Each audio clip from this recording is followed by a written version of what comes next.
Loss is something we can never avoid, but healing is something we can always choose. Sa gitna po ng lungkot at pagbangon, paano nga ba nagsisimula ang proseso ng paghilo? At para sagutin ang katanungang yan, makakasama po natin si Dr. Bernadette Manalo, isang psychiatrist, upang tulungan tayong maunawaan kung paano nakakaahon ang mga pamilya matapos ang isang mabigat na pagkawala. Doc, magandang umaga po sa inyo. Yes, magandang umaga sa inyong dalawa. Well, Dr. Bernadette, thank you for joining us today. Well, Doc, when a family loses someone they love, ano po usually yung mga unang pinagdadaanan po nila emotionally? Disbelief, no? Ay yung pakiramdam na, ay, hindi totoo to, no? Nagkakaroon ka ng sense of denial that something is wrong with your loved one. At yun ang pinakamahirap sa lahat, no? Yung alam mo na wala na siya, pero nandun pa rin yung paniniwala mo na, ay, hindi totoo to, no? So, minsan ang feeling mo parang in days ka because the fact na parang pakiramdam mo, ay, naku, baka naman hindi to totoo, no? So, the reality at the first moment, parang ang hirap tanggapin. So, in denial, ano? Para bang Hindi ka makapaniwala. Oo, para ba sa mga panaginip? Yun na nga talaga nararamdaman. Well, paano po nakakatulong yung paggunita tuwing undas sa proseso ng healing at acceptance ng isang pamilya? Of course, kapag ganitong panahon, nagsasama-sama ang mga pamilya.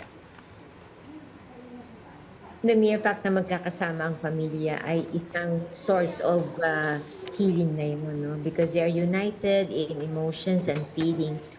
Nag-share sila sa moment na yan wherein parang pinapakita lang na tayo ang buhay dito. So, we will just continue the legacy of those mga mahal natin sa buhay na nawala. Well, Dr. Bernadette, minsan po, may mga taong hirap po talaga mag-move on. When does grief become unhealthy or too heavy for a person? Yes, magandang tanong yan, ano? Unhealthy kapag hindi ka na nakakalabas doon sa concept na yung taong to ay wala na. And hindi lang yun, kapag hindi na siya nakakapagtrabaho, alam mo yun, parang yung mga dati niyang ginagawa ay hindi niya na nagagawa. So this can be what we term as an abnormal reaction. Ito, Doktora Dayan, ito true story. May marami akong mga kaibigan na may edad na. Tapos maganda yung kanilang relationship.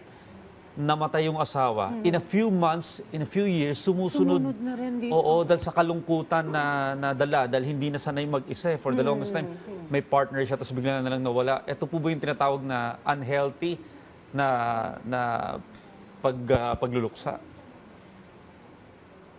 Alam mo kasi hindi rin natin alam, no, kung bakit sumunod siya kaagad, no? But I think those older couples, no, na matagal na sila nagsasama, unang-una, wala na silang kapiling. Pangalawa, hindi natin alam yung health nila, baka napapabayaan. At pangatlo, no, yung prolonged grief kasi, no, can cause yung mga tinatawag na depressive episodes na pwedeng humantong doon sa sobra siya magkasakit, hindi na kain, at hindi na naaalagaan ang kanyang sarili. Well, regarding that, Dr. Bernadette, para po doon sa mga hanggang ngayon ay hirap pa rin pong maghilom, ano po yung maipapayo po ninyo upang makabangon po sila at makapagsimula pong muli? As much as possible, kung kaya natin na gumawa ng routine natin, mas maigi.